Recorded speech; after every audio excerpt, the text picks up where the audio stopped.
Cassava is a cheap and the third largest source of carbohydrate in the tropics.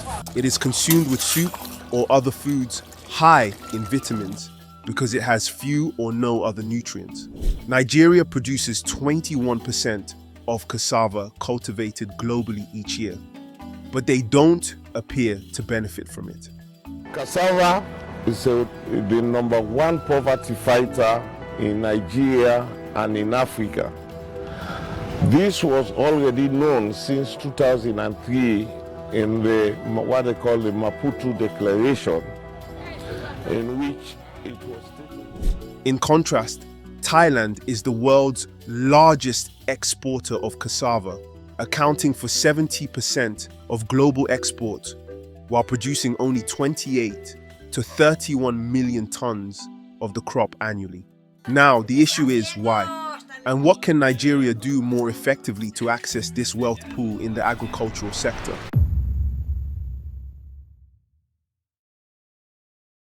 Native to South America, cassava is a tropical crop that was brought to Africa by Portuguese and Spanish explorers in the 16th century.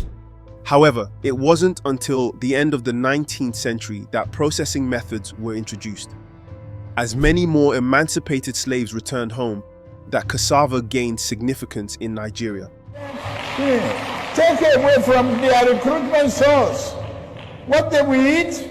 Cassava, agbado, corn in the morning, yam in the afternoon. It's growing here. Before oil was discovered in the 1960s, Nigeria's economy was based mostly on agriculture, which accounted for around 2/3 of GDP.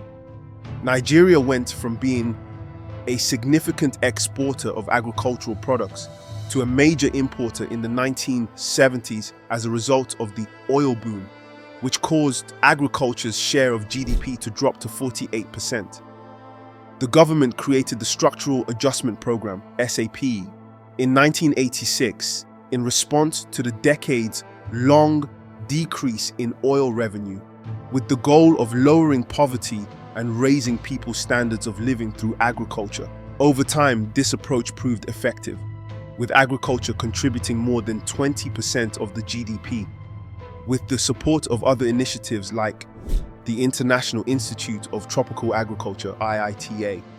How would this administration defend some of the figures that are coming forward? For example, recently Nigeria has been tagged the poverty capital of the world, with about 86.9 million Nigerians living in extreme poverty. You're giving all of these handouts to Nigerians, but from the figures, it doesn't look like it's translating into wealth into the pockets and the stomach of Nigerians. However, despite the growing GDP, a large number of farmers, the majority of the local farmers, continue to live below the poverty line of $2.15 a day. Many might blame this on a number of factors, such as poor government policies, inadequate infrastructure for processing and transportation, and so forth. Honorable Minister of Transport, I don't know your name. Oh, that thing people are beg with a bed, oh! Man, do the road! While this is true, it is not the whole truth. Nigeria's decades of oil spills have caused poverty for the people living there and an ecological catastrophe. Innocent Tamwi, a resident of Bodo village in the oil-rich Ogoni land, says he stopped casting his fishing nets a long time ago after several oil spills in the area engulfed most of the river and killed the fish. Tamwi says an old Shell pipeline, which ruptured, was to blame for a recent massive spill, which had covered most of the lower part of Boni River near the village, adding to the agony of the people dependent on the waters. He says life is difficult without an alternative job, since he depended on fishing to raise school fees for his 4 children and also to feed them. We could not be able to go fishing again. There were no fish in the river, and when we go, we catch no fish. Chemical facilities and several oil refining firms, mostly located in southern Nigeria, have been causing pollution over the years. The soil is destroyed by this chemical waste, making it impossible for crops like cassava to grow there. Because it thrives in regions with deep, well-drained, loamy soils, sufficient rainfall, and warm, humid climates. Cassava cultivation is most common in the south in terms of both the number of farmers and the area covered. But a big part of the challenge facing Nigeria today is just food. And you can't fix food inflation that you have by your monetary policy. Yes, you need to fit in insecurity, You supply gotta, chains, it's a structural the roads. things you Yes. have to focus on. The production of cassava has been significantly impacted by Nigeria's security challenges. The overall productivity has decreased as a result of the actions of terrorist organizations like Boko Haram, bandit, and herdsmen in the northeast.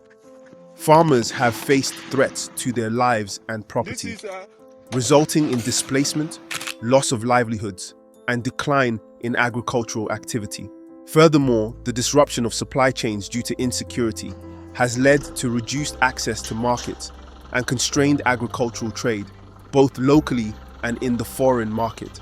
Sadly, the majority of processing facilities are hundreds of miles away from farms, and cassava must be processed within 48 hours.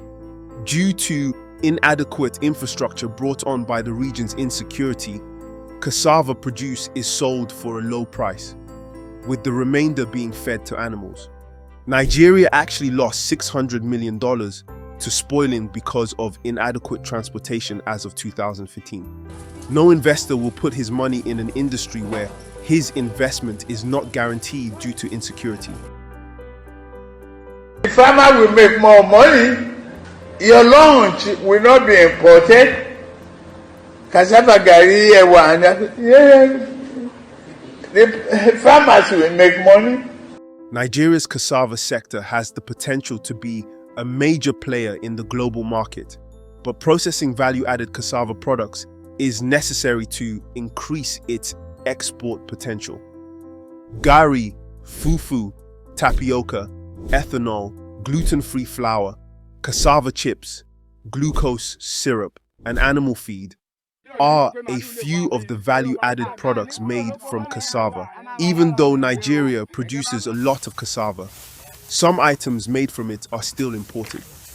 Just 10% of its harvest is used for industrial manufacturing.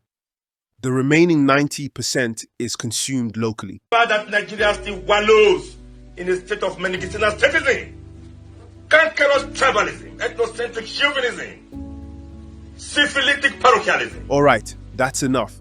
Nigeria imported cassava derivatives in 2019 at an amount of 183 billion naira, money that could have been utilized to construct public facilities. Are stuck on the road. We can see here, so many people have been here for the past 1 week. There is no road for them to pass. And so many trucks are already on this road. And we can see, for example, now this truck is already on this here, on this plant, and is unable to pass. We require urgent intervention. Sorbitol, a sugar-based alcohol used in toothpaste and cosmetic emulsions, was imported for 40 billion naira in 2019. Sorbitol E420 is one of the 7 sugar alcohols that have been authorized for use in food products worldwide. Likewise, it can be extracted in large quantities from cassava-derived glucose. If you are into cassava cultivation or processing, let us know in the comment below. Also, if you have enjoyed the video so far, give us a like and subscribe.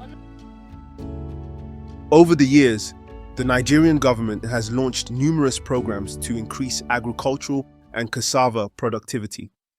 Among them is IATA, a research and development organization founded in 1967 as a result of the Ford and Rockefeller Foundation's collaboration with the goal of enhancing food and nutrition security. We've made a long-term commitment to collect and conserve the germplasm of Africa's main staple food crops. So it's very important that we maintain these collections and make available collections of the genetic diversity of our important staple crops for sub-Saharan Africa.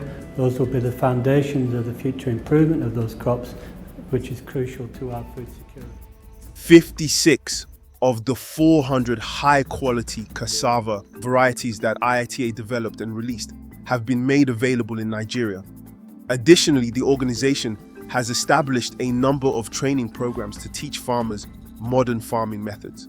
As a farmer or a cassava processor, what can you do to make the most of this growing market? You can pursue additional training. Visit IITA's website to learn more about their training program. Or you can begin by reading this free PDF file, link in the description. If you liked this video, click the next video on your screen to learn about the most counterfeited products you consume every day.